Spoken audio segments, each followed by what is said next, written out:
पे आपकी मेहरबानियाँ, प्यार में भीगे अफसाने कहती है जिंदगानियाँ।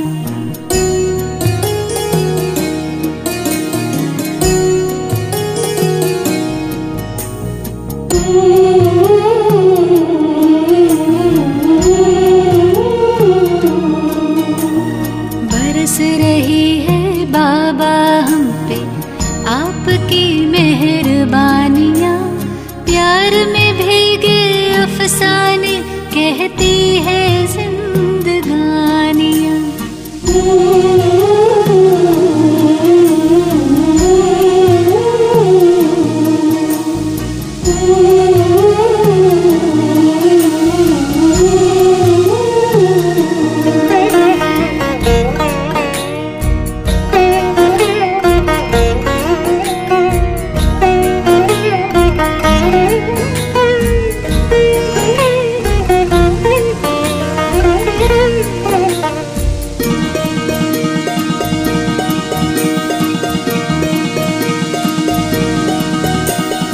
अगम निगम के भेद खुले, सृष्टि नाटक को जान गए, दिव्य दृष्टि दी आपने तो हर पर्दे में पहचान गए।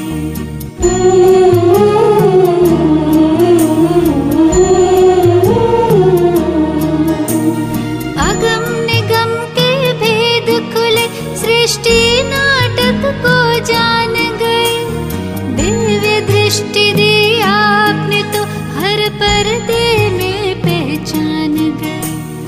पल पल आपके साथ रहूं मैं, मिट गई सब तन्हाइयाँ, प्यार में भीगे अफसाने कहती है जिंदगानियाँ।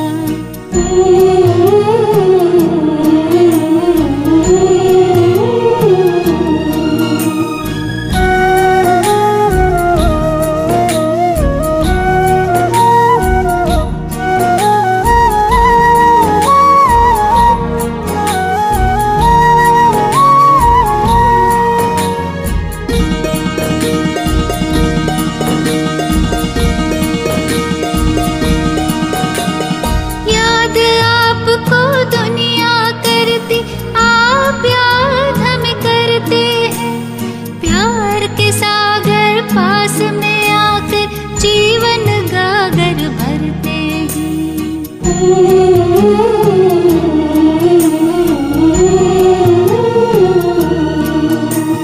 याद आपको दुनिया करती, आप याद हमें करते हैं, प्यार के सागर पास में आकर जीवन गागर भरते हैं। आपका आना मिलन मनाना प्यार की ये निशानियाँ, सुना रही है आँखों से ये लाखों जिंदगानियाँ।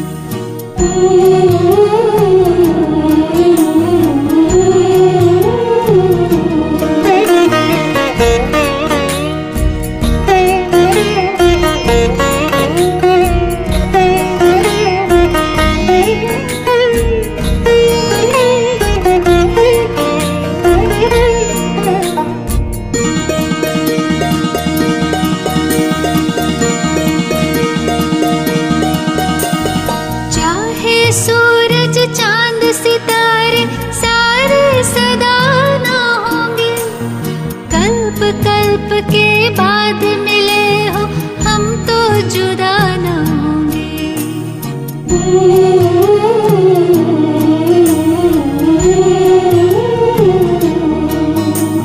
चाहे सूरज चांद सितारे सारे सदा ना होंगे, कल्प कल्प के बाद मिले हो हम तो जुदा न होंगे।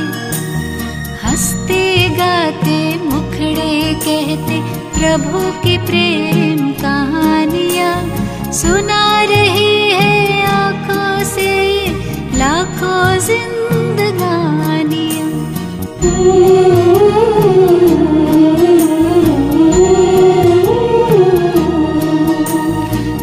बरस रही है बाबा हम पे आपकी मेहरबानियाँ। प्यार में भीगे अफसाने कहती है जिंदगानियाँ।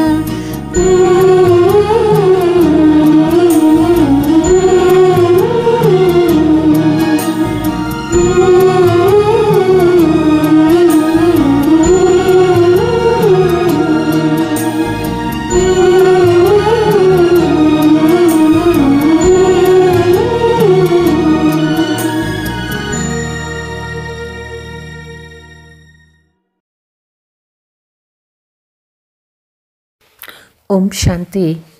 మధురమైన పిల్లలారా, మీరు రిఫ్రెష్ అయ్యేందుకు తండ్రి వద్దకు వస్తారు. తండ్రితో మిలనం చేయడం వల్ల భక్తి మార్గంలోని అలసట అంతా దూరం అయిపోతుంది.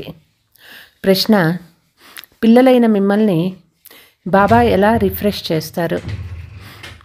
జవాబు: బాబా జ్ఞానం వినిపించి మిమ్మల్ని రిఫ్రెష్ చేస్తారు. స్మృతి ద్వారా కూడా మీరు రిఫ్రెష్ అవుతారు. వాస్తవానికి సత్యయుగము సత్యమైన విశ్రాంపురము. ఏదైనా ప్రాప్తి కొరకు శ్రమ చేసేందుకు అక్కడ ఏది అప్రాప్తి అనేది ఉండదు. శివబాబా ఒడిలోనికి వస్తూనే మీకు విశ్రాంతి లభిస్తుంది. అలసట అంతా దూరమైపోతుంది. ఓం శాంతి. తండ్రి కూర్చొని అర్థం చేయిస్తూ ఉన్నారు. జతలో ఈ దాదా కూడా అర్థం చేసుకుంటారు. ఎందుకంటే తండ్రి ఈ దాదా ద్వారా అర్థం చేయిస్తూ ఉన్నారు. మీరు ఎలా అర్థం చేసుకుంటున్నారో అలా ఈ దాదా కూడా అర్థం చేసుకుంటూ ఉన్నారు. దాదాను భగవంతుడు అని అనరు. ఇది భగవానువాచ. తండ్రి ఏం తెలియచేస్తూ ఉన్నారు? దేహి అభిమాని భవ. ఎందుకంటే స్వయాన్ని ఆత్మ అని భావించకుండా పరంపిత పరమాత్మని స్మృతి చేయలేరు. ఈ సమయంలో ఆత్మలందరూ పతితులుగా ఉన్నారు. పతితుల్ని మనుషులని అంటారు.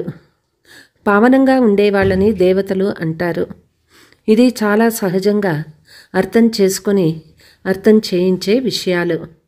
పతితుల్ని పావనం చేసేవాడు ఓ పతిత పావన రండి అని మనుషులే పిలుస్తారు. దేవతలు ఇలా ఎప్పుడూ పిలవరు. పతిత పావనులైన తండ్రి పతితుల పిలుపుపైనే వస్తారు. ఆత్మల్ని పావనంగా చేసి మళ్ళీ కొత్త పావన ప్రపంచాన్ని కూడా స్థాపన చేస్తారు. ఆత్మనే తండ్రిని పిలుస్తుంది, శరీరం పిలవదు. సదా పావనమైన పారలౌకిక తండ్రినే అందరూ స్మృతి చేస్తారు. ఇది పాత ప్రపంచం. బాబా నూతన పావన ప్రపంచాన్ని తయారు చేస్తారు. కొందరు మాకు ఇక్కడే అపారమైన సుఖం ఉంది, ధన సంపదనలు ఉన్నాయని అంటారు. వారు మాకు ఇదే స్వర్గమని అనుకుంటారు. అలాంటి వారు మీ మాటల్ని ఎలా అంగీకరిస్తారు? కలియుగ ప్రపంచాన్ని స్వర్గంగా భావించటం కూడా అవివేకము. ఎంత శిథిలమైన స్థితి వచ్చింది. అయినా మేము స్వర్గంలో ఉన్నామని మనుషులు అంటారు. పిల్లలు ఇతరులకు అర్థం చేయించకుంటే మీరు రాతి బుద్ధి కలవారా? ఇతరులకు అర్థం చేయించలేరా అని తండ్రి అంటారు.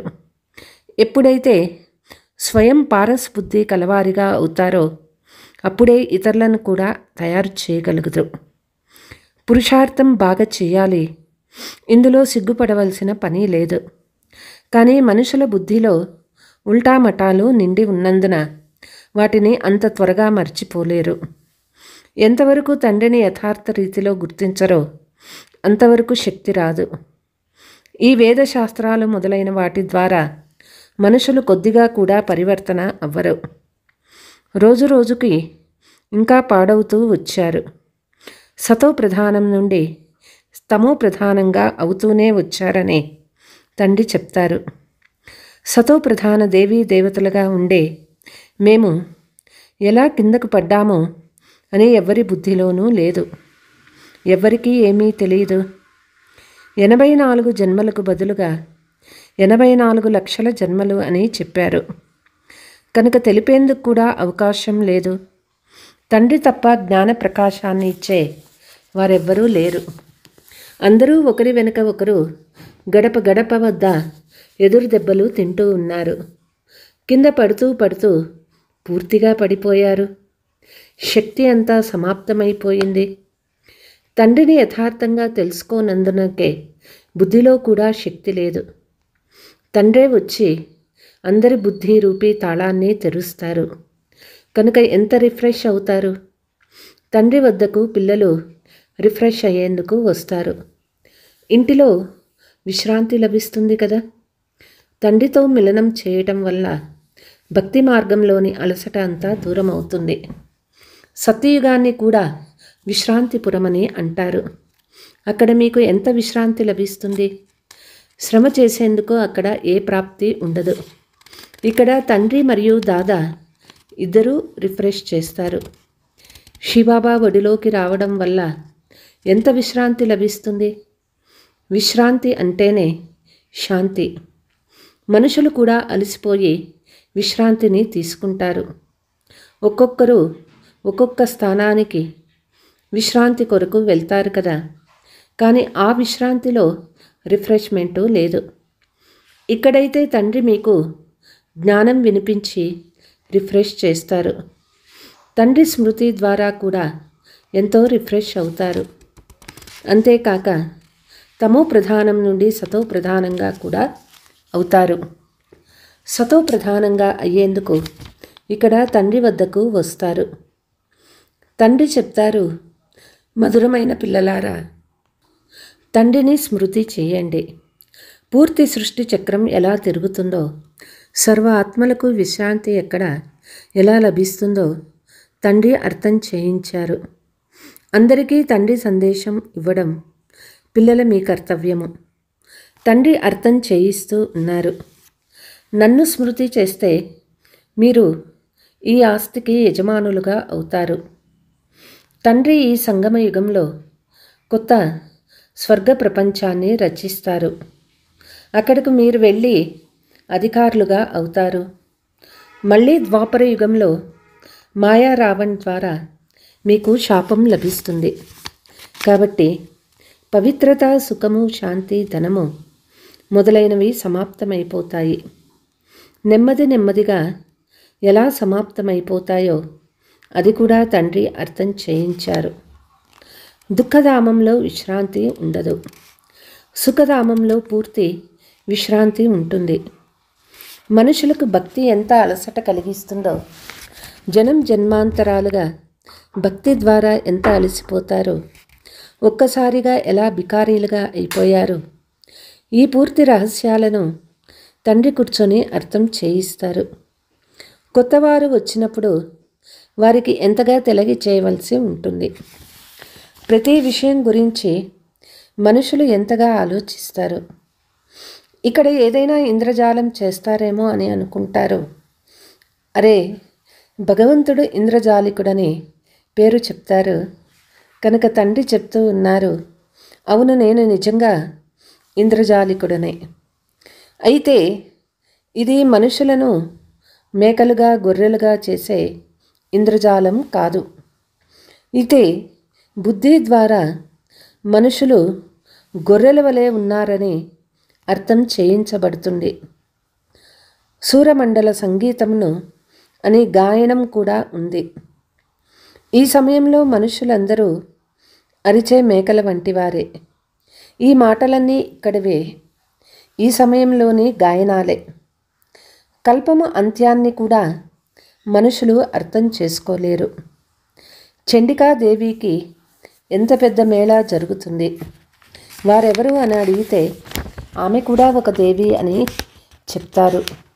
అలాంటి పేర్లు అక్కడ ఉండవు. సత్యయుగంలో ఎంతో మంచి అందమైన పేర్లు ఉంటాయి. సత్యయుగ సాంప్రదాయాన్ని శ్రేష్టాచార సంప్రదాయము అని అంటారు. కలియుగ సాంప్రదాయానికి ఎన్నో చీచీ బిరుదులు ఉన్నాయి. ఇప్పటి మనుషులను శ్రేష్టమైన వారని అనరు. దేవతల్ని శ్రేష్టమైన వారని అంటారు. మనుషుల్ని దేవతలుగా చేసేవారి మహిమను వర్ణించలేమని మహిమ కూడా ఉంది. మనుషుల నుండి దేవతలుగా దేవతల నుండి మనుషులుగా ఎలా అవుతారో అనే రహస్యాన్ని తండ్రి మీకు అర్థం చేయించారు.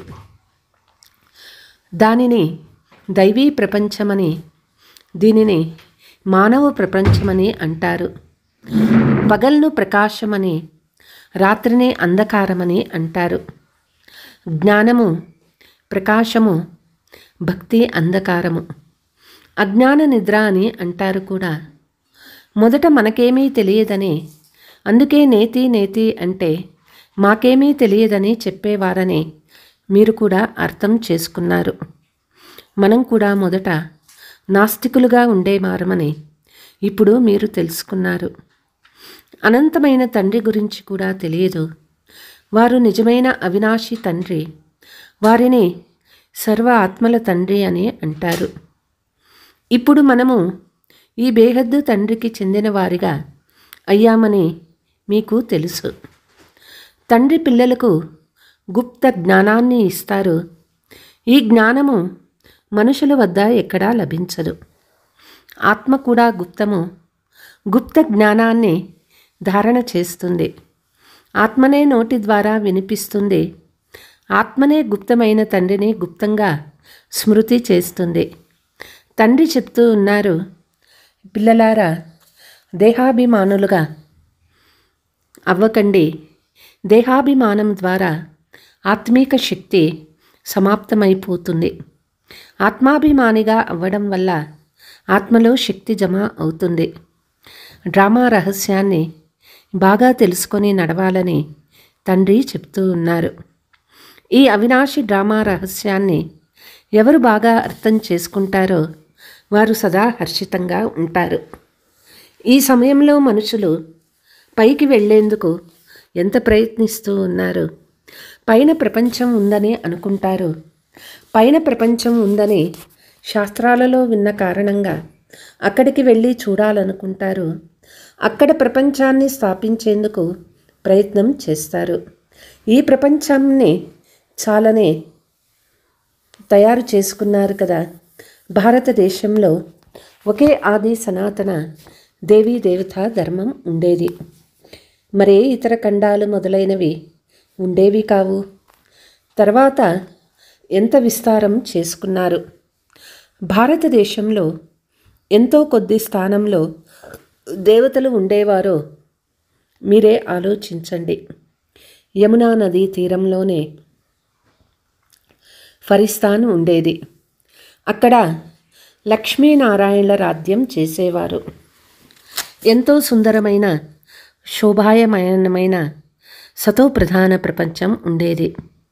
సహజ సౌందర్యం ఉండేది. చమత్కారమంతా ఆత్మలోనే ఉంటుంది. శ్రీకృష్ణ జన్మ ఎలా జరుగుతుందో పిల్లలకు చూపించడం జరిగింది. పూర్తి గదంతా ప్రకాశవంతమవుతుంది. ఇప్పుడు మీరు స్వర్గానికి వెళ్ళేందుకు పురుషార్థం చేస్తూ ఉన్నారు. అంతేకాని సరోవరంలో మునగడం వల్ల దేవతలుగా అవ్వరు. అన్ని అసత్యపు పేర్లు పెట్టేశారు. లక్షల సంవత్సరాలని చెప్పడం వల్ల పూర్తిగా మర్చిపోయారు. ఇప్పుడు మీరు నెంబర్ వారు పురుషార్థానుసారం మరపు లేనివారిగా అవుతున్నారు. ఇంత చిన్న ఆత్మ శరీరం ద్వారా ఎంత పెద్ద పాత్రను అభినయిస్తుందో ఆలోచించాలి. మళ్ళీ శరీరం నుండి ఆత్మ వెళ్ళిపోయినప్పుడు శరీరం గతి ఎలా అయిపోతుందో చూడండి. పాత్ర చేసేది ఆత్మనే. ఇది ఎంతగా ఆలోచించే విషయము. పూర్తి ప్రపంచంలోని పాత్రధారులు తమ తమ పాత్రానుసారమే అభినయం చేస్తారు. ఏ వ్యత్యాసము ఉండదు. పూర్తి పాత్ర అంతా అదే విధంగా మళ్ళీ పునరావృతం అవుతుంది. ఇందులో సంశయం ఉంచుకోరాదు. ప్రతి ఒక్కరి బుద్ధిలో వ్యత్యాసం ఉంటుంది. ఎందుకంటే ఆత్మ మనస్సు బుద్ధి సహితంగా ఉంటుంది కదా. స్కాలర్షిప్ తీసుకునే పిల్లలకు తెలిసినందున మనస్సులో ఖుషి ఉంటుంది. ఇక్కడ కూడా లోనికి రాగానే లక్ష్యాన్ని ఎదురుగా చూసిన వెంటనే తప్పకుండా ఖుషి కలుగుతుంది. మనము దేవీ దేవతలుగా అయ్యేందుకు ఇక్కడ చదువుతున్నామని ఇప్పుడు మీకు తెలుసు. మరుజన్మలోని లక్ష్యాన్ని చూడగలిగే ఇతర పాఠశాలలు ఏవీ లేవు. మేము లక్ష్మీనారాయణల వలె అవుతున్నామని మీరు గమనిస్తారు. ఇప్పుడు మనం సంగమయుగంలో ఉన్నాము. భవిష్యత్తులో వీరివరే లక్ష్మీనారాయణలుగా అయ్యే చదువు చదువుతున్నాము. ఇది ఎంత గుప్తమైన చదువు! లక్ష్యాన్ని చూసి ఎంతో సంతోషం కలగాలి. ఖుషీకు హద్దులే ఉండవు. స్కూలు లేక పాఠశాల అంటే ఇలా ఉండాలి. ఎంత గుప్తమైనది కానీ చాలా గొప్ప పాఠశాల. ఎంత పెద్ద చదువు అంత మంచి సౌకర్యాలు ఉంటాయి. కానీ ఇక్కడ మీరు కింద కూర్చొని చదువుతారు. కింద కూర్చొని కానీ సింహాసనం పైన కూర్చొని కానీ ఆత్మ చదవనే చదవాలి. ఈ చదువులో పాస్ అయిన తర్వాత మేమిలా చదువుతామని సంతోషంగా చంకలు ఎగరేస్తూ ఉండండి. ఇతనిలో ప్రవేశించి మిమ్మల్ని ఎలా చదివిస్తారో తండ్రి ఇప్పుడు మీకు తమ పరిచయాన్ని ఇచ్చారు. తండ్రి దేవతలను చదివించరు. దేవతలకు ఈ జ్ఞానం ఎక్కడ ఉంది? దేవతలలో జ్ఞానం లేదా అని మనుషులు తికమక పడతారు. దేవతలు ఈ జ్ఞానం ద్వారానే దేవతలుగా అవుతారు. దేవతలు అయిన తర్వాత మళ్ళీ ఈ జ్ఞానంతో అవసరం ఏముంది? లౌకిక చదువు ద్వారా బ్యారిస్టర్ సంపాదన చేస్తూ ఉంటే మళ్ళీ బ్యారిస్టర్ చదువు చదువుతారా? अच्छा, मीठे मीठे सिकीलते बच्चों प्रति मात पिता बाप दादा का याद प्यार और गुड मॉर्निंग. रूहानी बाप की रूहानी बच्चों को नमस्ते.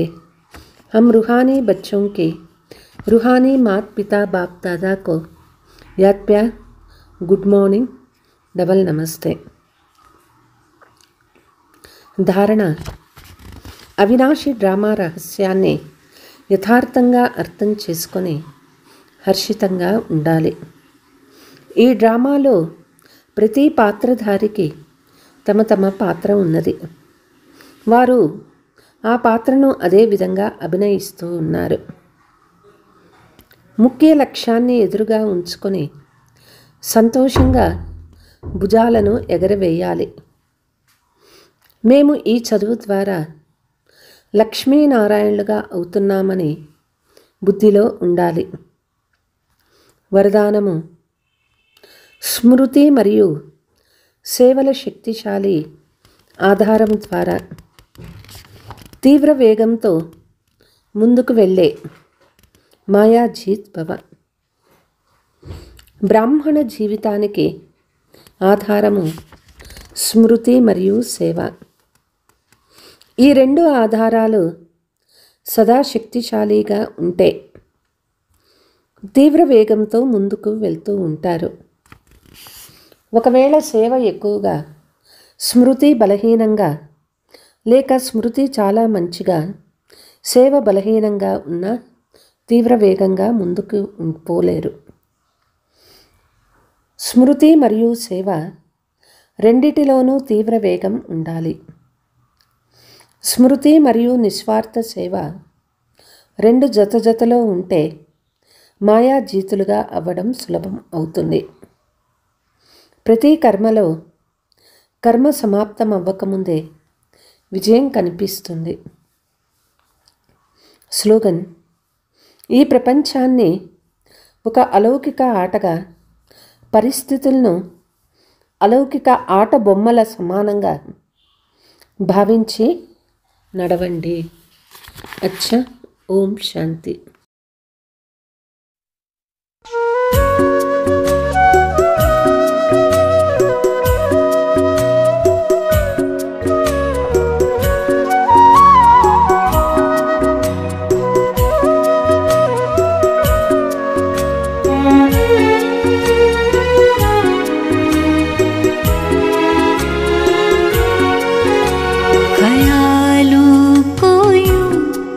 खूबसूरत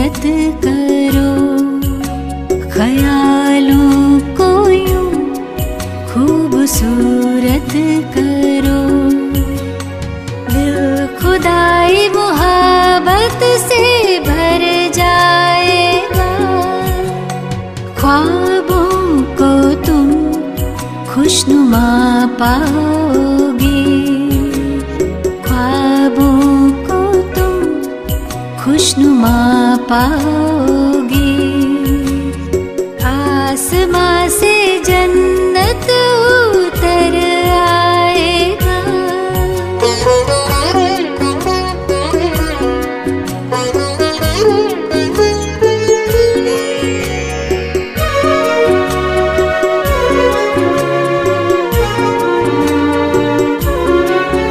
इन ख्यालों में ऐसी है ताकत भरी, मोम पत्थर को कर दे वो कारीगरी। ये बना दे फरिश्ता ये हूर और परी। क्या गजब की है इनकी भी जादूगरी। इनसे सारे ज़माने की खिदमत करो। इनसे सारे ज़माने की खिदमत करो। खुद दुआओं से दामन संवर जाएगा। ख्यालों को यूं खूबसूरत करो।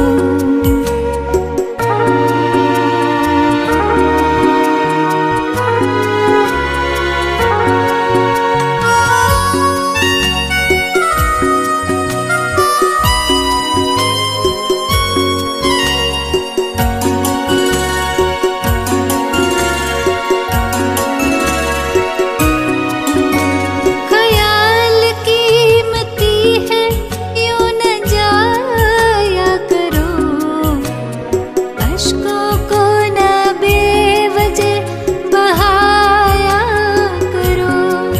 मुंतज़िर हो खुदा की फ़क़त याद में। भूल करना किसका दिल दुखाया करो। मुश्किलें मिटा देगा वो मुश्किल कुसा। मुश्किलें मिटा देगा वो मुश्किल कुसा। रूह में वो ताकत भर जाएगा। ख्यालों को यूं खूबसूरत करो। ख्यालों को यूं खूबसूरत करो। दिल खुदाई मोहब्बत से भर जाएगा।